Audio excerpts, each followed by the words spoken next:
So magandang hapon po mga MJ. Ayan, meron po tayong nakita doon mga MJ na sila kuya at saka si ate, no? Kasama mga bata po, nagbubunot po sila ng sibuyas. Kaya tara, puntahan po natin at kahit paano ay makapag-abot po tayo ng pambili po nila ng ulam. So let's go.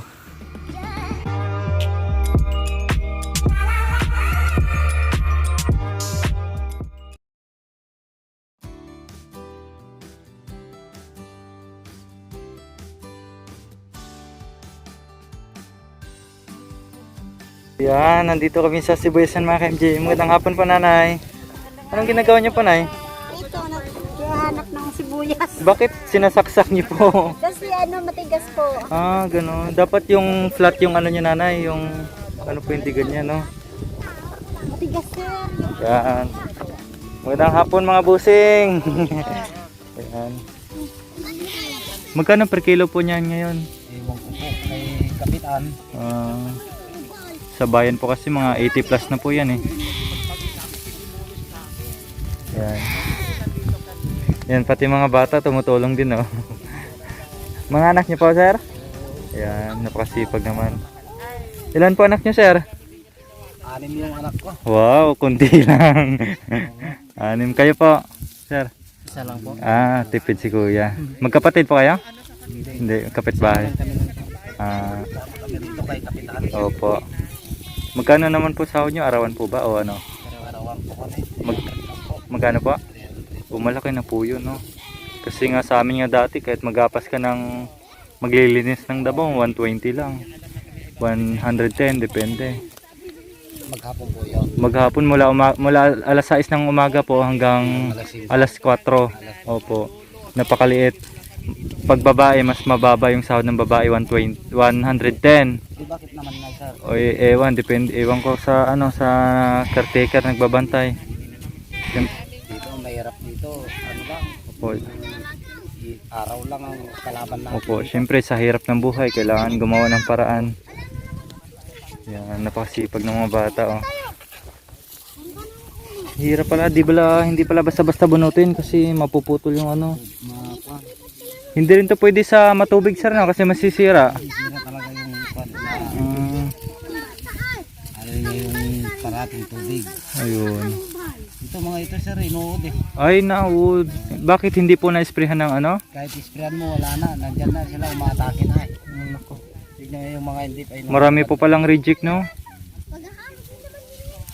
Ano po ito? Palayan, tapos ano ng sibuyas. O, sibuyas na lang po talaga. Pag tagulan, pag palay. Palay. Pero pag maani ng palay, sibuyas na o kaya mais, ganun. Hirap ang buhay dito. Mahirap po talaga, kailangan magtiyaga, dumiskarte sa Pero pag walang pinag-aralan, mahirap. Opo. Pero yung 300, sir, ayos na rin po yun kaysa wala. Pero sagad naman sa trabaho sir. Oo nga eh. Hindi namang ano lang na trabaho sana, di maganda yung 300 na. Opo, kailang sa dami din ng anak, kukulangin po, kinakapos po talaga. Nakapos talaga sir. Si misis niyo po, nasa bahay niyo lang po. Nasa bahay lang Anong diskarte na nagbabantay lang po ng mga... mga bata.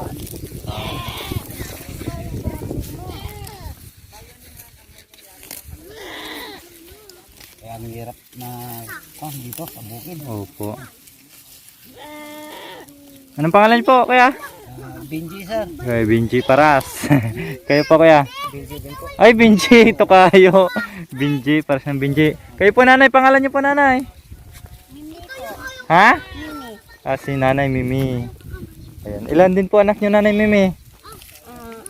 4. 4. Kumusta naman po yung buhay, nanay? Mahirap. Mahirap din. Mahirap. Kailangan magtiis. Sikap. Opo. Para makaawon sa pang-araw-araw. Yun. Kaso lang, kahit anong sikap mo, talagang mahirap sa panahon ngayon. Oo nga po eh. Kulang po talaga. Sa mga bilihin. Mahal pa naman bilihin, nanay. Kaya nga po eh. Ayan. Yung ating mga masisipag na farmers po, mga ka-MJ. Bali, nagbubunot po sila ng sibuyas, no? Ayan. Kasi harvest po nila ngayon eh. Kaya lang po, medyo nahirapan po sila magbunot mga ka-MJ dahil sa tigas po ng lupa.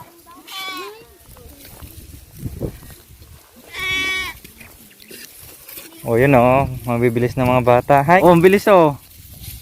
Oh. Ayan, mga anak ni Kuya Binji. Okay, mamaya may munting tulong tayong bibigay at abot sa kanila. Dalawa.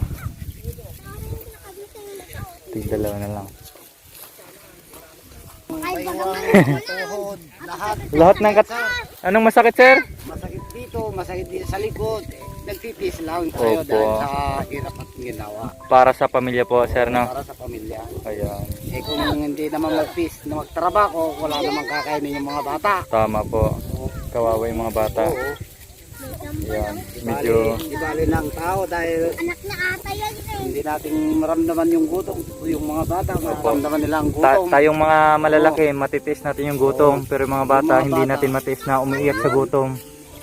Lalo pag matulog, hindi kumain, hindi mahirapan din matulog pag gutom. Ah, may ganun pagkakataon po. Meron talaga sir ganun kasi hindi namang parating merong kaming trabaho rito sa bukid. Opo.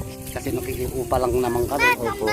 Kung wala kaming pakiupaan, walang kita. Tagalan po talaga, no? Oo, sir, talagang ganun sir. Okay, sige. Wait lang po, ah. Sige sir, thank you sir.